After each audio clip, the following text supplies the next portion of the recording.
Hello everyone, আসসালামু আলাইকুম। আশা করি সবাই ভালো আছেন, সুস্থ আছেন। কারণ আজকে আমি আসছি স্পেশালি একটা ভিডিও বা ব্লগ নিয়ে।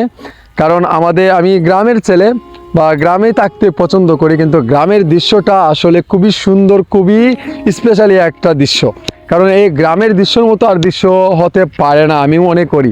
কিন্তু এই দেখেন, আমি জমিনগুলা দেখতে আসছি আমাদের এই হাওরে, কিন্তু আমি আইলের দিকে হাঁটছি আর আমি বলছি একটা ভিডিও বানিয়ে ফেলি যাতে দর্শক একটু মজা পায় বা দর্শকের কাছে একটু ভালো লাগবে। কারণ সচরাচর আমি দেখেছি বা জেনেছি যতটুকু শহরের পোলাপান যারা আছেন এখানে, তারা কিন্তু পরিবেশটা পায় না, গ্রামের দৃশ্যগুলো বা আমরা পাইও, কিন্তু ভাই আমরা এটার মর্মটা বুঝি না, বুঝছেন।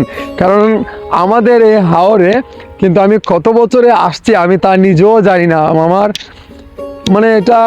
কারণ অনেকেই দেখলাম শহর থেকে আসলে গ্রাম অঞ্চলে একটু ঘোরাঘুরি করে, কিন্তু ভাই আমাদের তো আর ঘোরাঘুরিটা আর কেমনই আপনারা তো জানেন। কিন্তু আমরা তো এখন গ্রামে থেকে কিন্তু একটু শহরের ভাব নিতে চাই, কিন্তু তাই না?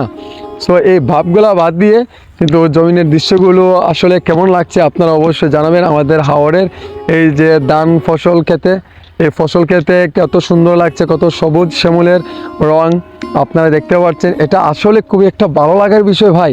কারণ আজকের আমার এই ভিডিওতে আমি বলতে চাই, প্রিয় দর্শক যারা আছেন না কেন শহরের, প্লিজ আপনারা এরকম তো আপনারা দেখেছেন, কিন্তু আজকের এই ভিডিওতে আমার এই দৃশ্যগুলো কেমন হচ্ছে তা অবশ্যই আমার ভিডিওর কমেন্ট বক্সে জানাবেন। শহরের থেকে যদি আপনি দেখেন তাহলে আপনি একটু পরিচয় দিবেন। আমি দেখতে চাই শহরের কতজন ভাই বোনে এই গ্রামের দৃশ্যগুলো মিস করেন। সো বন্ধুরা, আপনাদের কাছে কেমন লাগবে এই বিষয়টি আমি জানি না, কারণ আমি এরকম ভিডিও কখনো মেক করি নাই।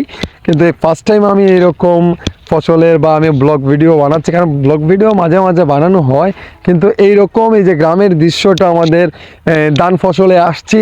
সো কেমন লেগেছে আপনারা অবশ্যই জানাবেন। ভালো থাকবেন, আল্লাহ হাফেজ, আই লাভ ইউ। এটাই বাস্তব। হা হা হা।